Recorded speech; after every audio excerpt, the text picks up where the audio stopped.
June, National Park Service Director Jarvis testified before this committee about the problems in sexual harassment throughout the Park Service. He suggested that things could potentially get worse before they got better, and boy, was he right. Thank you for the opportunity to update the committee on steps the National Park Service has taken to address sexual harassment cases at the Grand Canyon National Park and Canaveral National Seashore, as well as the broader issue of harassment in the workplace. My name is Kelly Martin, and I am the Chief of Fire and Aviation Management at Yosemite National Park.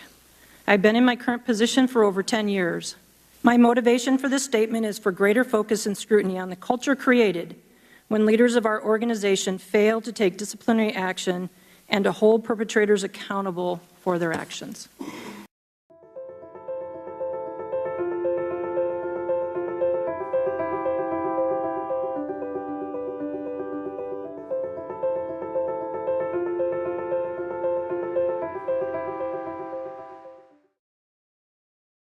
My idealist view was soon shattered when I became victim of sexual harassment, not once, but 3 times. One of my perpetrators was repeatedly caught engaging in voyeuristic behavior, all the while receiving promotions within the National Park Service until his recent retirement as Deputy Superintendent. This is very difficult to sit before you today. I'm not boastful of the history of my sexual harassment experiences. As a matter of fact, this is the first time I have come out publicly to describe the painful scars of my past in a hopeful effort to eliminate these kinds of experiences from happening to young women entering our workforce today. All members of a team that allow a toxic work environment to persist are complicit in the negative effects that result in a decrease in employee morale and productivity.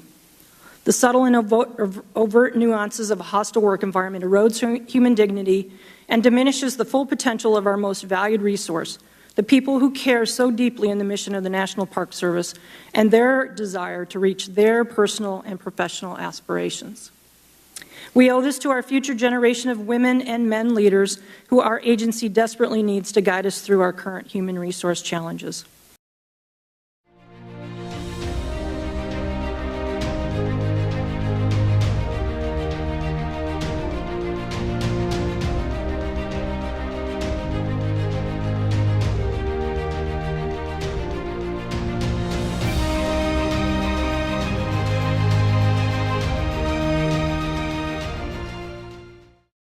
Mr. Healy, there was a similar report 16 years ago about this systemic harassment of women, and there were specific recommendations made. Are you aware of that report?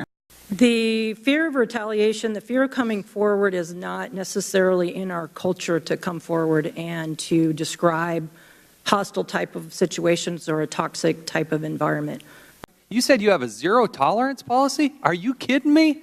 Show me an example of zero tolerance. People respond much more to a reinforced culture because it's the way it is, and that comes with a pride. It comes with a mutual respect. When you have a fact pattern of someone spying on another person while they are taking a shower, you don't need a policy change and you don't need a new memo. You need handcuffs and a trip to the sex offender registry. That's what you need. I want the fear and the difficulty and the pain to belong to the perpetrator, not the victim. So the perpetrator went on and finished his career with the Park Service and is now enjoying the perks of his retirement? That's my understanding. Well, I'll just say this. You should never have to choose between your career and justice, ever.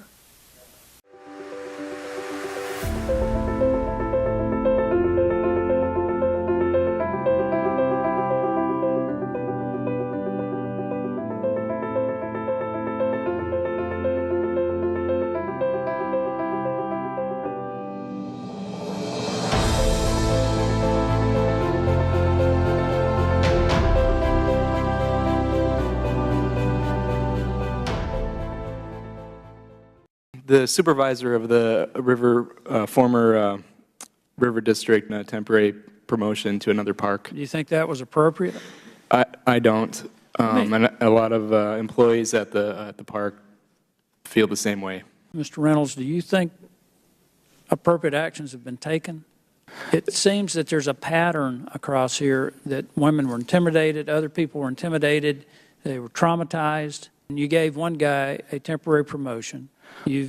Has anyone been fired? Has that question been asked, Mr. Chairman? Has anyone been fired? Has anyone been terminated? No one has been fired yet, no.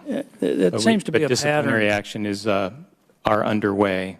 When I came back to the Park Service, my fear is that the first individual that was the perpetrator for my first sexual harassment was still working for the Park Service, and indeed he was.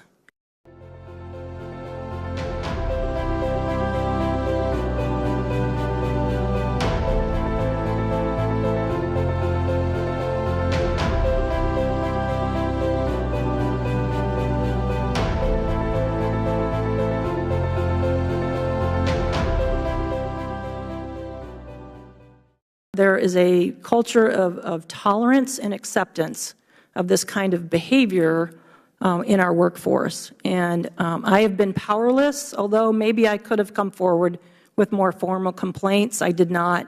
I honestly felt that the preservation of my career status with my peers was more important than filing a complaint. I think a majority of our employees are some of the best serving employees I've ever seen in the federal workplace, including folks like these, and they deserve a much, much better culture than we have. I've often said through our pain must come our passion to do our purpose. Your pain has allowed you to come here with a passion, and that passion has allowed you to do your purpose. And hopefully we'll be able, that purpose will be about bringing a new day to the Park Service by shining a bright light on its problems.